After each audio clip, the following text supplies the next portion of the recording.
And now it's Renovate and Build. 60 minutes dedicated to building and renovating solutions. Here's your hosts, Jim and Sandra.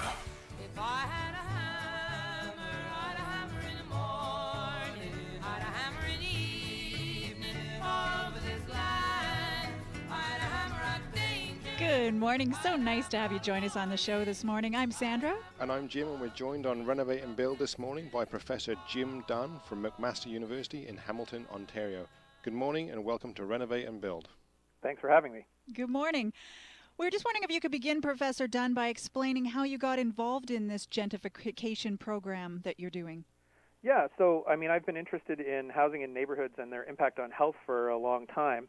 And one of the challenges we've always had with understanding the relationship between neighborhoods and health is that we have data from the census and that sort of thing on who lives in neighborhoods, and we have data from surveys on people's opinions about neighborhoods, but we've always had trouble on getting more kind of objective data about neighborhoods, and that's the thing that we're mostly interested in here. And with the video, we have a true objective representation of the neighborhoods that we then use a number of different instruments to code into numerical scores about neighborhood disorder, aesthetic qualities of neighborhood for walking, and also there's been some work done on gentrification indices, and then we can use those and look at their relationship to outcomes that are of interest to us, like health or civic participation or a variety of other things. Sounds good, yeah, because I think my next question was just, what are you trying to achieve by documenting this shift? But, you answered a few things there. Is there anything more apart from that we can use this kind of new data for? Well, I can give you an example. One of the areas where things are where we've got some knowledge already is on the physical characteristics of neighborhoods and their ability to influence people's physical activity patterns. So, for example, we know that in neighborhoods where there's a denser population with more dwellings, where there's lots of amenities like stores and restaurants and that kind of thing, as well as short blocks and lots of intersections, that those characteristics predict a higher level of physical activity. Mm-hmm. But what we don't know is how much added value do we get from the aesthetic qualities of the streets in such neighborhoods. The amount of tree canopy, the issues like street furniture, as they call it in planning, that kind of thing. Interesting. So what are the challenges right now? Let's just explain to the public what you're doing. Your students are driving down the roads with cameras similar to the Google Earth cameras, I'm assuming. Yeah. And filming all of the individual streets, homes, etc. in the area. And then you're hoping to keep continuing to do this year after year so that you can compare the data. So there must obviously be some challenges of making sure that the processes are even similar year to year? Yeah, so basically the idea is that we've got a 360-degree camera head. So it's basically in the shape of a pentagon, and it's got 5 cameras so a camera on each side, so 5 around the perimeter, and then 1 on the top. And it shoots 6 individual feeds, and then our post-processing software splits each of the feeds into frames and then stitches the frames together into one seamless 360-degree spherical image. And so that way we can get a true immersive experience for our researchers once we're back in the lab and we show this on a big television screen. So we're collecting the video data, and my hope is that over time we'll be able to get at least one shot a year so that we can track changes in Hamilton neighborhoods over time. And then, at each given year or across different years, we can also look at the influence of some of these things that I talked about earlier on.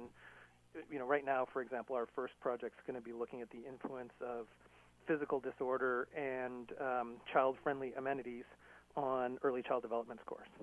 Wow, it is in interesting. Fact, there's a BC connection. We're going to do a comparison between Hamilton and Victoria, and for the Victoria data, we're going to use Google Street View, just the images that are posted on the internet, and then we'll be able to compare the methods as well. So our images are not posted on the internet; we keep them in a secure server, but we'll be able to compare using our primary data versus using what Google provides. Did anyone have any trouble with you filming? That was the first thing I was thinking about when you're collecting data in neighborhoods. And I know, looking at Google Earth and seeing my home, all of a sudden the front of my home, I was quite disturbed at some points, going, I don't know if I like that being out there. Yeah, no, I understand that. It makes a lot of sense. I think one of the things is that we do have, Google has already done what it's done, and I think it has people have become more comfortable with it over time. Right. And we, have been very, very careful. We've also had just been granted ethical approval from the McMaster Research Ethics Board. And one of the things that was really important for us to demonstrate to them is that, A, we're going to keep the data secure, so we're not publishing it on the Internet. Right. And on rare occasions, we'll publish short clips or stills to illustrate some of the concepts that we're using. And when we do that, we are going to have the same kinds of privacy protections that Google has. So Google blurs people's faces out and blurs out license plates. And that's a protocol that's been approved by the Privacy Commissioner here in Ontario.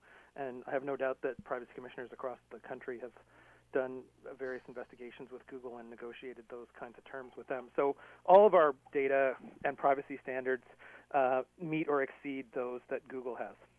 Interesting. Yeah, it's just an interesting way of collecting data and analyzing it, right? It's just moving forward rather than spreadsheets and numbers and analytics. It's just, you're basically collecting real-time visual data and using that to drive information to put into the marketplace. It's interesting. You did touch upon that you are working in other cities. Is this something that you plan to kind of take across Canada, or is it in an expansion mode? What's kind of going on with the cross-Canada kind of approach to this? Yeah, we're not collecting our primary data in other cities. And at the moment, we don't have any other plans to do work in any other cities. I'm just really looking forward to feeling comfortable having it in full flight in Hamilton to begin with.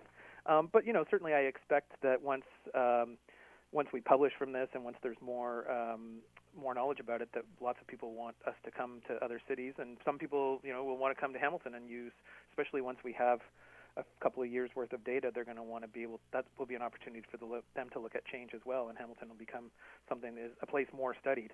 But the fact is that the camera equipment itself can be mounted on any car. So we do have a vehicle that we purchased for this purpose, and it's got decals on it that have McMaster University and the name of our lab, and also a toll-free number where people can call with questions, and so we've customized it in that sense, but there's no physical customization to the car. So basically we could go to any city, rent a small four-door hatchback like we have, and be up and running right away. This must be exciting for your students as well, to be right on the ground floor and taking this off and being able to start something that perhaps will expand in the future and continue. Yeah, no, there's been a fair bit of excitement about it. I mean, at the moment I haven't made any kind of sweeping calls for people to come and participate because I'm not sure that I could keep up with the demand usually.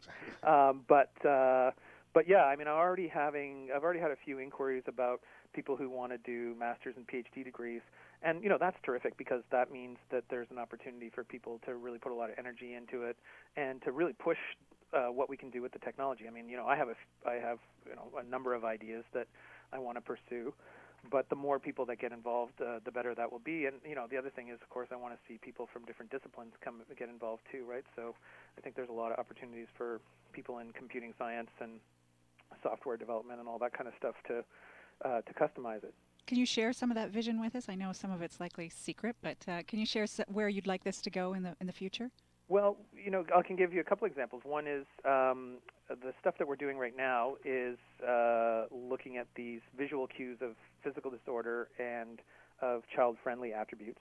And so once we have that all coded and converted into numerical scores for each neighborhood, what we then will do is look at its association with kindergarten readiness to learn scores, and it's a measure that's collected actually both in British Columbia and in Ontario at the neighborhood level, and it's basically about kindergarten kids' development.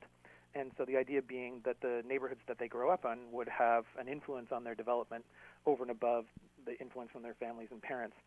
And then an extension of that will be for us to refine those measures that we're using to code the neighborhoods by actually talking to the parents of young kids.